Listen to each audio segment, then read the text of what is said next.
Welcome back, dearies, to Sinfully Delicious. As you all know well, the theme for this month is Diwali sweets and snacks recipes. Last week, sago or sabudana was one common ingredient with which I prepared two delicacies. The same goes for this week. It's gonna be a bit royal because of the ingredient, the cashew. I made Kaju Katli and Kaju Peda for this week. What's so novel about it? Yes, I tweaked a little to make this extravagant sweet more enthralling. For Peda, I made your life easier by converting it into a no-cooking instant Kaju Peda, and for Katli, I added veggies and turned it into a healthy Kaju Katli. Are you thrilled? First, let's start with the instant Kaju Peda. It requires minimal things and involves just mixing and rolling into pedas with absolutely no cooking. Let's start with the powdering of cashews. While powdering it, make sure you whip or pulse them. Do not grind it vigorously. Reason: nut tends to leave oil when heated up while grinding. As I have shown here, whip it in intervals. Scrape the sides with a spoon, break the lumps if any, and pulse it again till you get a fine powder. If by any chance fat has been released and the texture is a bit oily and not powdery, do not panic. Sieve it through a strainer and press it with the back of a spoon to get a fine powder texture. Take a wide bowl, add the milk powder, powdered cashew, powdered sugar or icing sugar, then add cardamom powder to it. Mix a pinch of saffron in 1 tablespoon hot milk. Rub it thoroughly to get the color. Then add the saffron milk to the mixture and combine it well. If you cannot buy or get icing sugar, alternatively you can grind granulated sugar and use the powdered form. Now add 2 teaspoon milk gradually, teaspoon by teaspoon.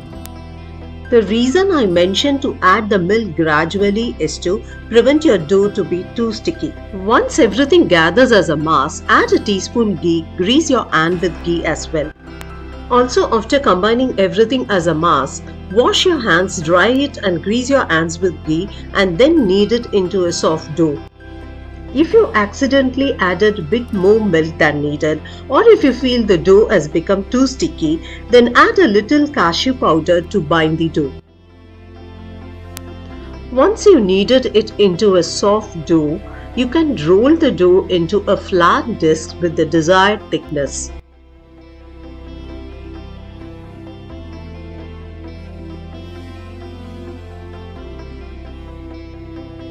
After rolling into a disc, using a cookie cutter, carve different shapes with it. If you do not have any cookie cutter at home, no worries. You can use any lid or plate to carve out the pedas from the disc. Shelf life for this no cooking instant peda is good for a week and can be kept in the refrigerator to increase more life.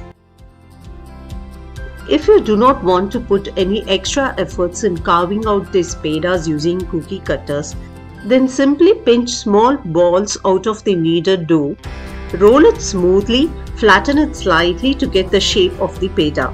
I would like to add a tip to get another variation of this Kaju Peda. You can increase more saffron to convert it into Kaju Kesar Peda. It also gets a deep yellow color and flavor from saffron. Minimal ingredients and minimal efforts, still the royalty of these instant no cooking Kaju Pedas is nowhere compromised. Now let's move on to our next sweet with cashew, which is healthy purple Kaju Katli, a caramelized veggie beauty in a nutshell. It was absolutely irresistible as claimed by my daughters, and it's also a must-try recipe. Even a newbie can master it as it's that simple and breezy. If you're that tempted and allured, we shall start the recipe. Heat a thick bottom pan or kadai with 1/4 cup ghee.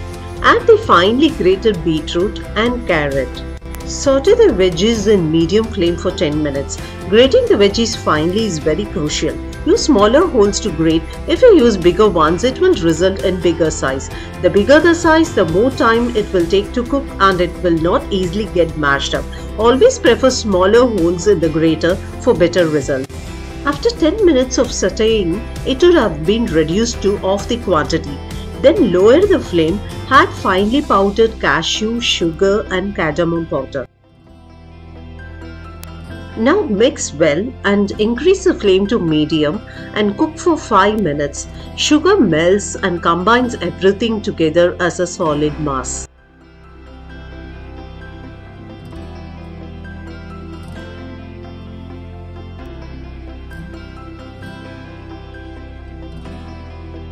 After 5 minutes of cooking, add 2 tablespoons of ghee.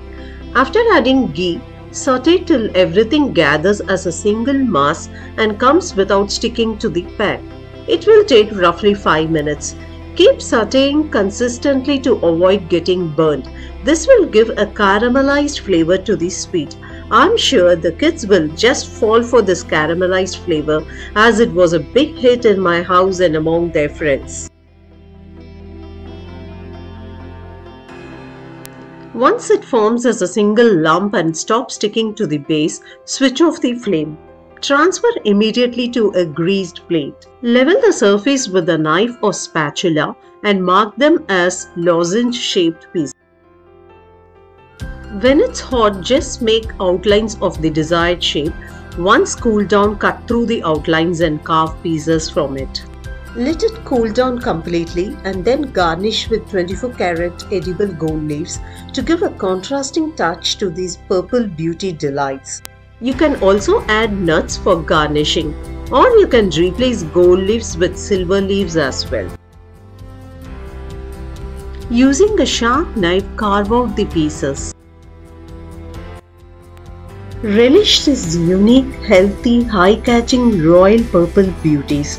The sweetness from the veggies, richness from the cashew with a slight hint of caramel flavor in each bite is a divine experience. The first sweet which I prepared, the instant no-cooking Kaju Pedas, are so handy for the working class who can prepare the sweet at home with no regrets and excuses. An amazing treat with completely no cooking and minimal effort is a bliss. For more such unique, easy, novel recipes to make your festival more memorable, visit my website Sinfully Desilicious. When I discovered cooking, I discovered myself. So can you.